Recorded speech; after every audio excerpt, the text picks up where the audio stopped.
Hello friends, kiss art and এডুকেশনে তোমাদের সবাইকে স্বাগত। আশা করছি তোমরা সবাই ভালো আছো। আজকে আমি তোমাদের সাথে শেয়ার করব ইউকেজি এবং ক্লাস ওয়ানের ম্যাথের অ্যাডিশন নিয়ে। তো ইউকেজি এবং ক্লাস ওয়ানে মোটামুটি ম্যাথটা একই থাকে। ক্লাস ওয়ানে লেভেলটা একটু উঁচু হয়, একটু হালকা কঠিন হয়, কিন্তু ইউকেজিতে একটু সরল হয়। মোটামুটি তাদের কনসেপ্টটা একই থাকে। তো ভিডিওটা শেষ পর্যন্ত দেখতে থাকো, ভালো লাগলে লাইক শেয়ার করো এবং চ্যানেলে নতুন হয়ে থাকলে চ্যানেলটাকে সাবস্ক্রাইব করে দিও। তো চলো আর দেরি না করে ভিডিওটা শুরু করছি। দেখো, প্রথমে সাধারণত এরকম ইজি ধরনের অ্যাডিশন দেওয়া হয়, তারপর 2 ডিজিটে দেওয়া হয়। তো বাচ্চারা যখন ইউকেজিতে থাকে তখন মূলত প্রথমে দেওয়া হয় কী রকম, যেরকম ছবি এঁকে দিল, দুটো ট্রি এঁকে দিল, প্লাস আরও দুটো ট্রি এঁকে দিল। তো এবার টোটাল কত হলো, গুনে এখানে দুটো, টু, এখানে টু, মিলে হলো 4, এরকম ধরনের বাচ্চাদেরকে শেখানো হয়। তারপর 1 ডিজিটে আসে, তারপর 2 ডিজিটে। কিন্তু যখন ক্লাস ওয়ানে ওঠে তখন এরকম পিকচার দেওয়া থাকে না, তখন থাকে এরকম 1 ডিজিট, তারপর 2 ডিজিট, তারপর ক্যারি ওভারে থাকে। তো চলো 1 ডিজিট দিয়ে শুরু করছি। প্রথমে দেখো কি আছে, 4 আছে। বাচ্চাদেরকে যখন প্রথমে শেখানো হয় তখন কিভাবে শেখানো হয়, এইভাবে দাগ টেনে টেনে শেখানো হয়, বা আর একটা প্রসেস আছে, যেমন গোল করে 1 2 3 4, এইভাবে গোল করলে কি হয়, গোল করলে বাচ্চাদের কিন্তু দেখো, যদি ঘেঁষাঘুষি করেও যদি করে তাহলে কিন্তু ওরা গুনতে পারবে 1 2 3 4 করে। কিন্তু বাচ্চাদেরকে যদি এরকম দাগ টেনে টেনে করানো হয়, এমন এমন বাচ্চা থাকে যে 1 2 3 4 এইভাবে টেনে দেয়, যে দুটোকে গোনার সময় এমন করে গোনে 1 2 3, 4 আছে তো 1 2 3 এরকম গুনে ফেলে। তো সেক্ষেত্রে সেরকম বাচ্চাদের ক্ষেত্রে তোমরা এরকম গোল করে দিতে পারো, তাহলে গুনতে সুবিধা হবে 1 2 3 4। তো পরেরটা কি আছে, 1 2 3 4, এখানেও 4 আছে, তো 1 2 3 4, টোটাল কত হলো, 4 5 6 7 8। তো হয়ে গেল এখানে 8। তো বাচ্চাদেরকে প্রথমে যখন শেখাবে এইভাবে শেখালে ঠিক আছে, কিন্তু অবশ্যই বাচ্চাদেরকে হাতে গুনে প্র্যাকটিস করাবে। বাচ্চাদেরকে অবশ্যই হাতে গুনে প্র্যাকটিস করাবে, এই কারণেই বলছি যে যখন 2 ডিজিটে আসবে তখন কত আর ওরা গোল গোল করে দাগ টেনে টেনে করবে। তো সেক্ষেত্রে যদি আঙুল গুনে করে তাহলে কিন্তু তাদের অনেকটাই সুবিধা হবে। তো প্রথমে শেখানোর পর অবশ্যই তাদেরকে আঙুল গুনে শেখাবে, কারণ এটা 4, কোনো অসুবিধাই নেই। প্রথমে ধরো বাচ্চাদের গোলমাল হয়ে যেতে পারে, তো সেক্ষেত্রে পেনের দাগ দিয়ে দেবে যে এটা 1 2 3 4, বা এরকম করে দিতে পারো যে এখানে 1 লিখে দিলে, এখানে 2, এখানে 3, এখানে 4।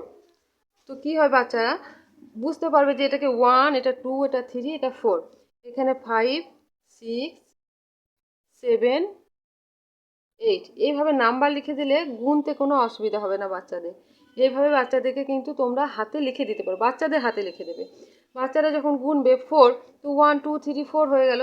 তো 4-এর সঙ্গে আরও 4, আরও 1 1 2 3 4, টোটাল কত হলো, এখানেই লেখা আছে 8। তো প্রথমেই বাচ্চারা এইভাবেই 8 করুক, তারপর আস্তে আস্তে এগুলো মুছে দেবে, এগুলো আর দেবে না।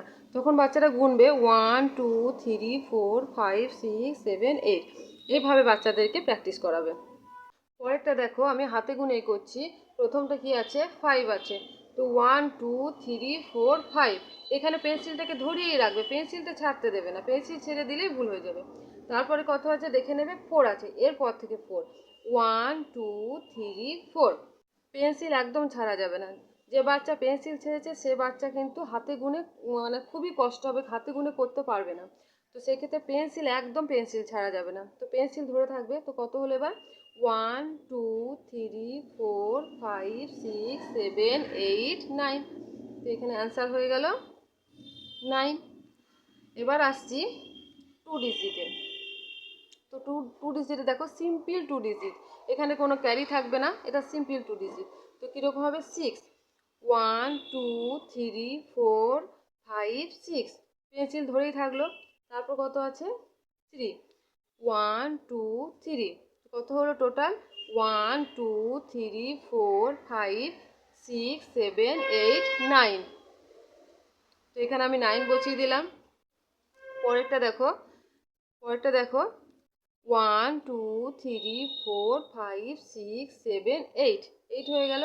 তারপর কত আছে, 4 আছে, 1 2 3 4, টোটাল কত হলো, 1 2 3 4 5 6 7 8 9 10 11 12। তো এখানে কত হলো 1 2 12। পরেরটা দেখো একইভাবে 5 1 2 3 4 5। এবার আসছে 4 1 2 3 4।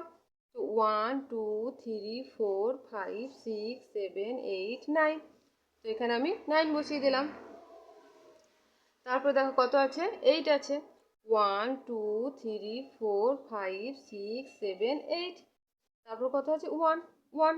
কত হলো 1 2 3 4 5 6 7 8 9। এখানে 9 হয়ে গেল। টোটাল কত হলো 85 প্লাস, এখানে প্লাসের চিহ্নটা দেওয়া হয়নি, 85 প্লাস 14 তো 99। এবার দেখো এবার আসছি ক্যারি ওভারে। ক্যারি ওভারে কী করে করবো, এখানে আছে 6, তো 6 গুনছি। দেখো ক্যারি ওভারের ক্ষেত্রে একটা মুশকিল হয়, এইভাবে যদি গোল গোল গোল গোল করে বা লাইন টেনে টেনে করা হয় তাহলে তখন অসুবিধা হবে, এখানে যোগ করবে এখানে করবে, অসুবিধা হয় বাচ্চাদের ক্ষেত্রে। সেই কারণেই বলছি বাচ্চাদেরকে অবশ্যই হাতে গুনে প্র্যাকটিস করাবে। তো প্রথমে কি আছে 6 1 2 3 4 5 6 প্লাস আরও 6 1 2 3 4 5 6 কত হলো 1 2 3 4 5 6 7 8 9 10 11 12। তো 12 হলো। এবার 12টা কোথায় লিখবে, উপরে চলে গেল 1 আর নিচে চলে গেল 2 1 2 12। এবার কি করব, 1টাও অ্যাডিশন করব এগুলোর সাথে। তাহলে 1 প্রথমে লিখলাম 1, তারপর 8 1 2 3 4 5 6 7 8 প্লাস আরও 1 প্লাস 1 কত হলো 1 2 3 4 5 6 7 8 9 10। এখানে কি হবে 1 0 10। দেখো আমি আর একটা দেখাচ্ছি।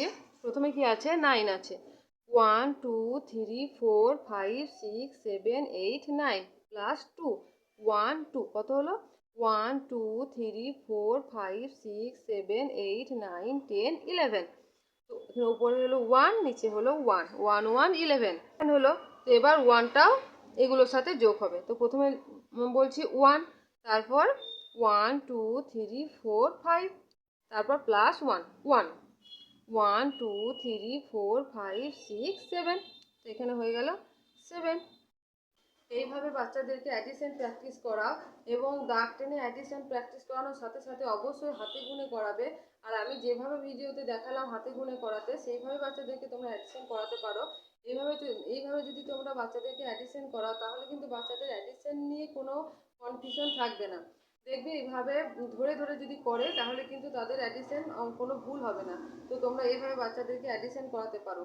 আর ভিডিওটা যদি তোমাদের ভালো লেগে থাকে তাহলে প্লিজ লাইক শেয়ার করো এবং চ্যানেলে নতুন হয়ে থাকলে চ্যানেলটাকে সাবস্ক্রাইব করে দিও। তো দেখা হচ্ছে নেক্সট ভিডিওতে।